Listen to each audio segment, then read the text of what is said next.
உளுந்த வடை செய்யலாமா? இதுக்கு உளுந்த வந்து ஒரு 8 மணி நேரம் இல்லைன்னா ஒரு 6 மணி நேரத்துக்கிட்ட ஊற வச்சிருப்போம். ஸோ அதை வந்து ஆட் பண்ணிவிட்டு ஐஸ் கட்டி கொஞ்சம் வந்து போட்டுக்கிறேன். ஸோ தட் அவ்வளோ வந்து சாஃப்டாக கிடைக்கும். நீங்கள் வந்து அரைக்கும் போது கொஞ்சம் கூட தண்ணி விட்டுறாதீங்க. நான் கொஞ்சம் ஆர்வக்குள்ளாரில் லைட்டாக தண்ணி விட்டுட்டேன்.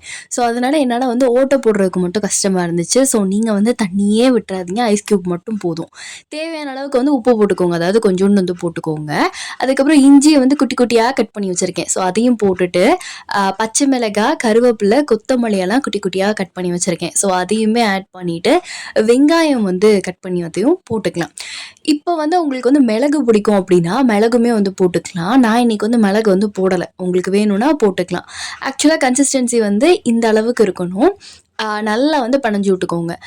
நீங்கள் ஃபர்ஸ்ட்டு வந்து ஒரு குட்டி வடையை போட்டுருங்க. போட்டுட்டு அதை டேஸ்ட் பார்த்துட்டு உப்புலாம் கரெக்டாக இருக்கான்னு பார்த்துக்கோங்க. அண்ட் தேவையான அளவு பெருங்காயத்தூள் கொஞ்சம் சேர்த்தே கூட போட்டுக்கலாம், நல்லாயிருக்கும்.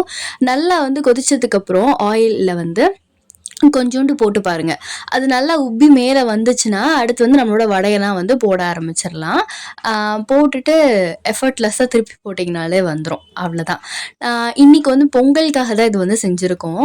ஓட்டை வடை அதெல்லாம் வந்து நான் என்கிட்ட செஞ்சுட்டு இருந்தேன். அம்மா அங்கிட்ட வந்து மற்ற எல்லாமே வந்து ஏற்பாடு பண்ணிட்டாங்க.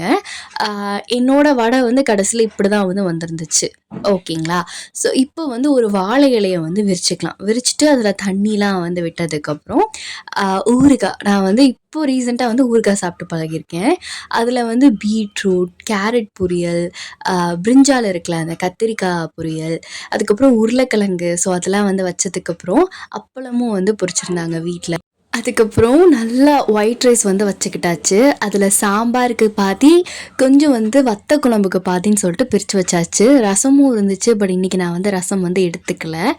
அதுக்கப்புறம் நம்ம வந்து செஞ்ச வடையும் வந்து வச்சாச்சு. ஸோ ஓவரால் வந்து பொங்கல் வந்து எனக்கு இப்படி தான் போச்சு.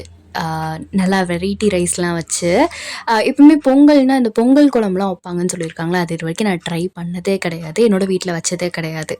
பட் என்னைக்காவது ஒரு நாள் கண்டிப்பாக ட்ரை பண்ணுவோம். இன்றைக்கி நான் வந்து சாப்பிட்டதே இவ்வளோ தான். உங்களுக்கு பிடிச்சிருந்துச்சுன்னா லைக் பண்ணுங்கள். அவ்வளோதான்.